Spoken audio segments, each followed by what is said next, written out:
How was international space station built? दोस्तों, चांद, तारे और अंतरिक्ष ऐसी चीजें हैं जिनमें बचपन से ही सबकी एक स्वाभाविक रुचि और जिज्ञासा रहती है। वहीं आज जब हम भारत के मार्स मिशन या इसरो द्वारा सैटेलाइट लॉन्चेस के बारे में पढ़ते या सुनते हैं तो गर्व भी महसूस करते हैं। अंतरिक्ष को और गहराई से जानने की इसी जिज्ञासा की पूर्ति के लिए एक महत्वपूर्ण स्पेस टेक्नोलॉजी का जन्म हुआ, जिसे स्पेस स्टेशन कहा जाता है। यानी कि अंतरिक्ष या स्पेस में मौजूद एक ऐसी जगह है जहां ह्यूमंस स्टे कर सकते हैं और करीब से स्पेस के अलग अलग फिनोमेना को स्टडी कर सकते हैं। और स्पेस स्टेशंस में सबसे बड़ी सफलता और जाना माना नाम है इंटरनेशनल स्पेस स्टेशन। तो आइए विस्तार से जानते हैं इसके बारे में। International space station, a brief intro. ISS यानी इंटरनेशनल स्पेस स्टेशन एक मैन मेड स्पेस स्टेशन है।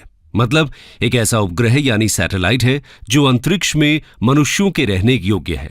ISS इंटरनेशनल स्तर पर एक संयुक्त परियोजना है जिसमें 5 स्पेस एजेंसीज, US की नासा, रशिया की रोसकॉस्मोस, जापान की JAXA, यूरोपियन स्पेस एजेंसी और कैनेडियन स्पेस एजेंसी शामिल हैं। ये लो अर्थ ऑर्बिट में पृथ्वी से लगभग 400 किलोमीटर की ऊंचाई पर परिक्रमा करते हुए 92 मिनट में अर्थ का एक चक्कर लगा लेता है और इस तरह प्रतिदिन 15.5 बार परिक्रमा करता है।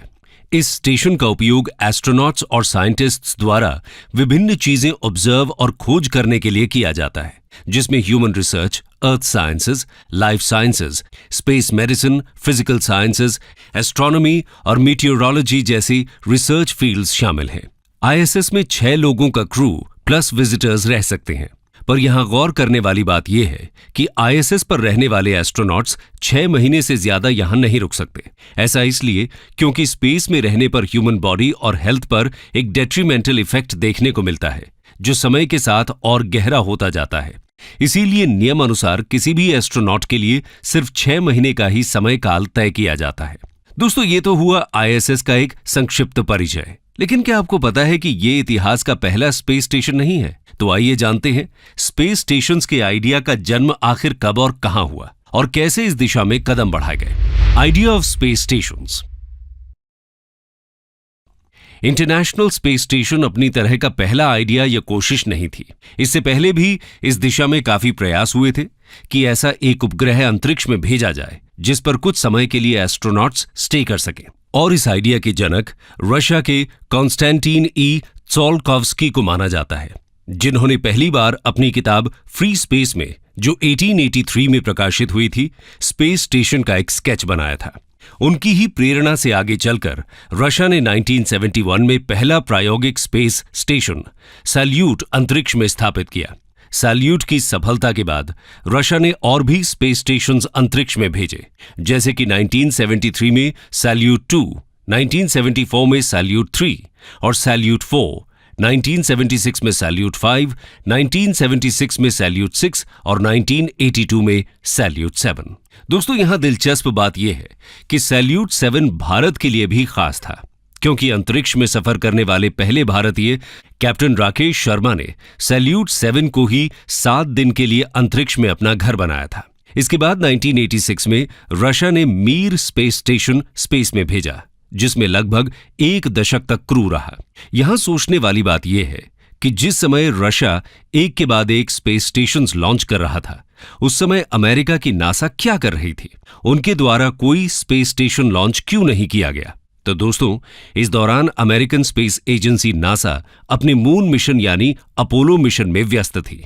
नासा ने स्पेस स्टेशन की रेस में पहला कदम 1964 में रखा, जब अपोलो प्रोग्राम की टेक्नोलॉजी का इस्तेमाल करके स्पेस स्टेशन बनाने की शुरुआत की गई, जिसे मई 1973 में पूरा कर लिया गया।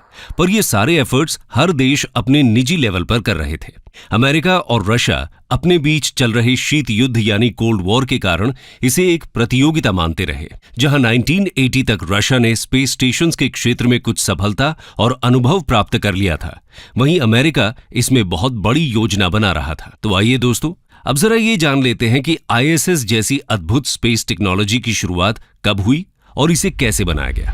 How was the ISS built? जैसे कि हमने शुरुआत में बताया कि ISS एक मल्टीनेशनल प्रोग्राम है, लेकिन इसकी शुरुआत एक अमेरिकन कोशिश के तौर पर हुई थी जिसका नाम फ्रीडम स्पेस स्टेशन था। इसकी घोषणा 1980 में तत्कालीन यूएस प्रेसिडेंट रोनाल्ड रेगन ने की थी और इस प्रोजेक्ट में जापान, कनाडा और यूरोप की स्पेस एजेंसीज भी अमेरिकन स्पेस एजेंसी के साथ शामिल हो गई थी। पर यह काफी चुनौतीपूर्ण शुरुआत रही।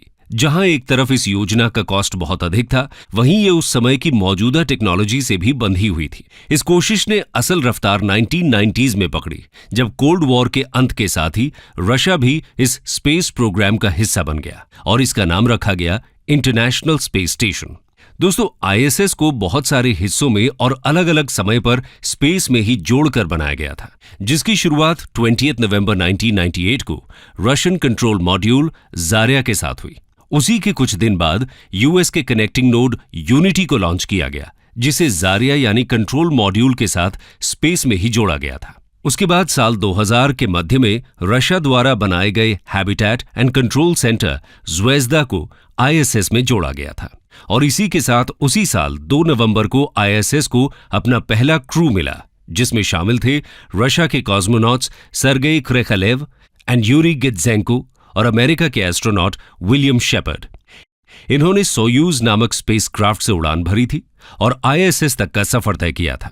फिर इसके बाद फरवरी 2001 में यूएस द्वारा डेस्टिनी नाम की एक माइक्रोग्रेविटी लेबोरेटरी को इसमें जोड़ा गया और आगे चलकर 2008 में यूरोपियन स्पेस एजेंसी की कोलंबस लेबोरेटरी और जापान की कीबो नामक लेबोरेटरी मॉड्यूल को आईएसएस में शामिल किया गया। वहीं कनाडा का डेक्स्टर नामक रोबोट, जो काफी सूक्ष्म काम करने में सक्षम था, वो भी 2008 में ही आईएसएस का हिस्सा बन गया और इन्हीं अलग अलग हिस्सों के साथ साल 2009 में आईएसएस पूरी तरह से ऑपरेशनल हो गया था, जिसमें 6 क्रू मेंबर्स रह सकते थे। हमने ये तो जान लिया कि आईएसएस कैसे और कब बना। अब जरा इसके भविष्य की योजनाओं पर भी एक नजर डाल लेते हैं। Future of ISS.